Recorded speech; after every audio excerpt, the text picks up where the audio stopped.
আসসালামু আলাইকুম, সবাইকে স্বাগতম ইমন ট্রাভেল ডক্টরে। আজকে কিছুদিন ধরে বেশ কিছু প্রশ্ন পাচ্ছি ইউএস এর ব্যাপারে।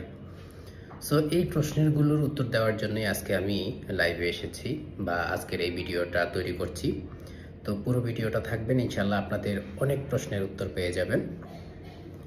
আর যদি প্রয়োজন মনে করেন অবশ্যই ভিডিওটা আপনাদের প্রিয়জনদের সাথে শেয়ার করে দিবেন, যারা ইউএস এর ব্যাপারে আগ্রহী। এই প্রশ্নগুলো তাদেরও থাকতে পারে। প্রথমত হলো, ইউএস এর ভিসার রেশিও কেমন? সত্যিকার অর্থে ইউএস এর ভিসা এখন ইতিহাসের সবচাইতে খারাপ সময় যাচ্ছে। ভিসা হচ্ছে না বলতে গেলেই বলা যায় যে 0% ভিসা। কারা ভিসা পাচ্ছে? যাদের আগে ইউএসএ আছে তারা শুধু রিনিউ করছে ভিসাটা, আর অথবা যাদের আগে ভিসা ছিল, ভিসার মেয়াদ শেষ হয়ে গিয়েছে, যেটা ড্রপ বক্সের মাধ্যমে জমা দিতে পারছে না, তাদের ইন্টারভিউ হচ্ছে, তাদেরও ভিসা হচ্ছে। কিন্তু নর্মালি ফার্স্ট টাইম অ্যাপ্লিকেন্ট যারা, তাদের ভিসা বলতে গেলে 0%, একেবারেই 0%, কোনো রকমের ভিসা হচ্ছে না। সুতরাং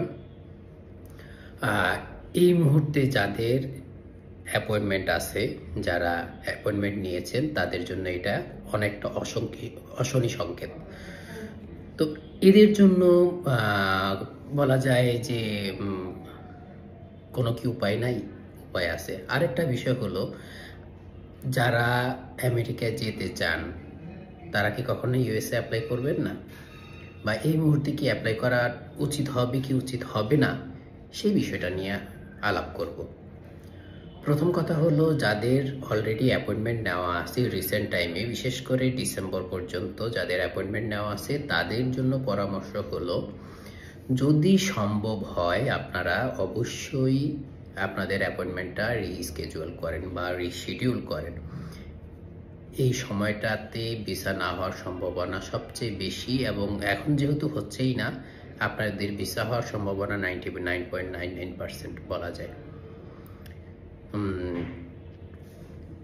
আপনারা রিস্কেজুয়াল করবেন। এখন যদি আপনারা রিস্কেজুয়াল করেন তাহলে কবে পেতে পারেন? জুন, জুলাই, অগাস্ট, এই সময়। তো সেখানেও একটা সমস্যা আছে। এখন যারা রিশিডিউল করবেন বা রিস্কেজুয়াল করবেন, তাদের ক্ষেত্রে এখন ইউএস এম্বাসির অ্যাপয়েন্টমেন্ট স্লটটা দীর্ঘদিন ধরেই বন্ধ আছে। তো অ্যাপয়েন্টমেন্টটা পাওয়াটা মুশকিল হবে। তো রিশিডিউল যারা করবেন তাদের ক্ষেত্রে আমি সাজেশন দিব, আপনারা মোটামুটি রাতের বেলা ট্রাই করতে পারেন। রাতের বেলা ট্রাই করলে মোটামুটি কখনো কখনো 2-1টা অ্যাপয়েন্টমেন্ট স্লট ওপেন পাওয়া যেতে পারে, পাওয়া যায়, তারা এটা করতে পারেন। আর আরেকটা হলো অ্যাপ্লিকেশনের ব্যাপারে। এখন কি করবেন? যেহেতু অ্যাপয়েন্টমেন্ট পাওয়াই যাচ্ছে না বলতে গেলে, ভিসার তো পরের ব্যাপার, ভিসাও পাওয়া যাচ্ছে না, অ্যাপয়েন্টমেন্টের স্লটও আপাতত অফ আছে। তো যারা ভিসা করবেন, অ্যাপ্লিকেশন করতে চাচ্ছেন, যেতে চাচ্ছেন, তারা আপাতত ডিএস 160টা কমপ্লিট করে রাখেন। ডিএস 160 কমপ্লিট করে একটু জেড সব কিছু আপনি করবেন, কনফার্মেশন সাবমিশনটা করবেন না, কনফার্মেশন পর্যন্ত নিয়ে রাখবেন। আর কনফার্মেশন সাবমিশনটা আপনি অবশ্যই ডিএস 160টা প্রতি মাসে আপনাকে একবার হলেও ঢুকতে হবে। এটা অবশ্যই আপনাদেরকে করতে হবে। করে আপনার যখন অ্যাপয়েন্টমেন্ট স্লটটা আপনি দেখবেন, তখন আপনি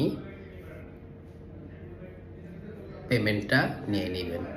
পেমেন্টটা করে অ্যাপয়েন্টমেন্টের জন্য অপেক্ষা করবেন, মোটামুটি কবে পাওয়া যাচ্ছে, কোন সময় পাওয়া যাচ্ছে। এবং অবশ্যই আমার ভিডিওগুলো দেখবেন, কোন সময়ে আমেরিকার ভিসাটা হচ্ছে আমি জানিয়ে দিব। সেই সময়ে আপনারা আপনাদের অ্যাপয়েন্টমেন্ট নিয়ে নিলে ইনশাল্লাহ ভিসা পাওয়ার চান্সটা বেড়ে যাবে। তো মোটামুটি আপাতত সাজেশন এটাই। এই ব্যাপারে যদি কোনো অ্যাসিস্ট্যান্স প্রয়োজন পড়ে তাহলে অবশ্যই আমার সাথে যোগাযোগ করতে পারেন, আমার অফিসে আসতে পারেন। আমি যে কোনো সহযোগিতার জন্য আপনাদের জন্য আসি। আর আমার ফোন নাম্বারটা অবশ্যই এটার সাথে থাকবে।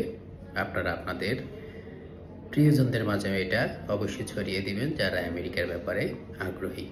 ধন্যবাদ, ভালো থাকবেন। আজকে এই পর্যন্তই। আসসালামু আলাইকুম রহমতুল্লাহ। ইমন ট্রাভেল ডক্টরের সাথেই থাকুন।